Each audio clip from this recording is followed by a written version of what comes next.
Have you ever had a moment where a single thought flipped your entire perspective? Like when you suddenly realize you've been living your life on autopilot?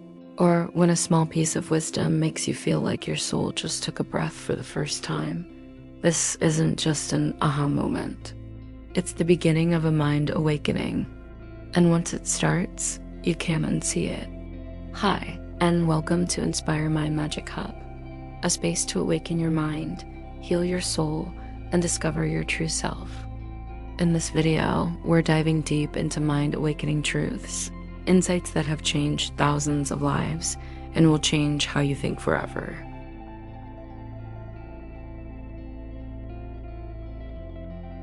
What if I told you that voice in your head isn't you? Most of us live life identifying with every thought that pops into our head. But in The Untethered Soul, Michael Singer explains that the voice narrating your life isn't actually who you are. It's more like a roommate who won't stop talking. He writes, "The day you decide you are more than the voice inside your head is the day you start to live freely." Imagine you're walking into a room and your mind says, "They're probably judging you." That thought creates anxiety. But what if instead of reacting, you stepped back and said, "Interesting. My mind just said that, but is it true?" You are the observer of your thoughts, not the thoughts themselves.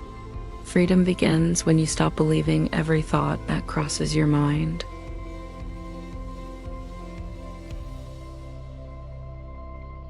Your life is not happening yesterday, and it's not happening tomorrow. It's only ever happening right now. Eckhart Tolle calls this the power of now. He says most suffering comes not from the moment itself, but from resistance to it. In his words, realize deeply that the present moment is all you ever have. Have you ever zoned out while driving and can't remember anything from the last 10 minutes? That's autopilot. Most of us are there more often than we know. But when we become present, we taste our food more, we feel our breath, and we stop dragging the past into every experience. Peace doesn't come from changing your life, it comes from changing how present you are in your life.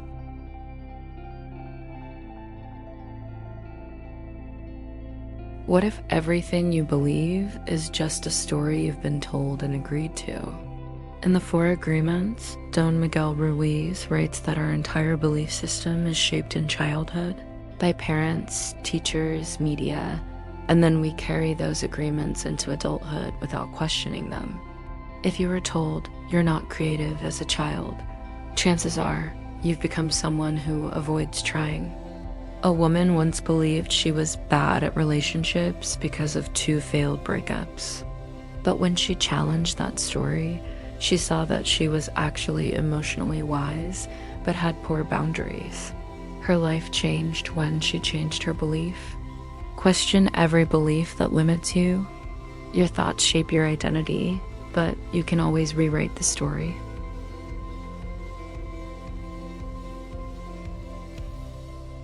Have you ever won an argument and still felt miserable? That's the ego. It wants to win, to prove, to control.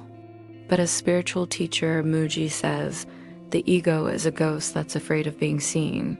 It's not your true self. Your true self doesn't need to be right. It just wants to be free. You get into a fight with someone you love. You say something clever, but it creates distance, not closeness. The ego won. The soul lost. Let go of needing to control how you're seen. Let go of needing to be right. Peace is found where the ego ends.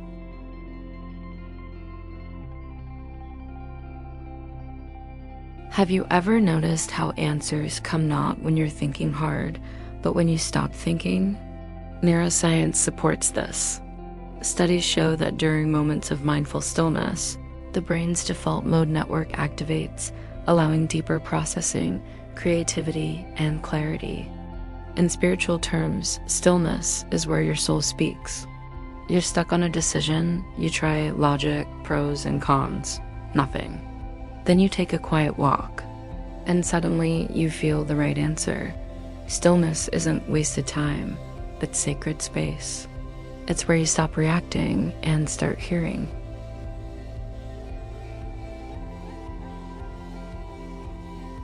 What if the hardest thing you ever went through was your greatest teacher?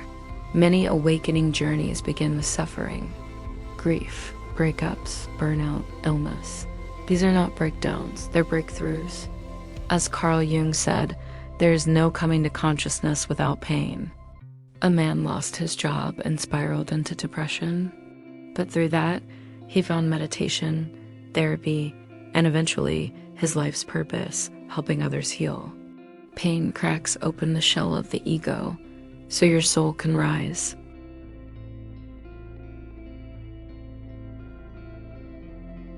What if there's nothing missing in you?